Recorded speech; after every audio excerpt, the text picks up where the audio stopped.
आज काँग्रेस पक्षाच्या वतीनं आमचे 2 उमेदवार आम्ही अर्ज आज भरलेले आहेत.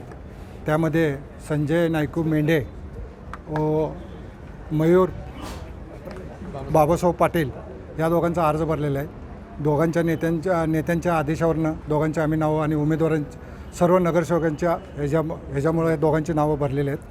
लवकरच आम्ही छाननी अर्ज झाल्यानंतर एक अर्ज ठेवून एक अर्ज 100% लढवायचा प्रयत्न केला. महाविकास आघाडीमध्ये ही जागा राष्ट्रवादी नेत्याने आदेश अजून दिलेला नाही. तसं महाआघाडीचा आघाडी जर नेत्यांनी जर सांगितले त्या पद्धतीने आम्ही पुढचं पाऊल टाकणार. पण हे आता महाविकास आघाडीचे उमेदवारांनी अर्ज भरलेले ते मान्य नाहीत का तुम्हाला?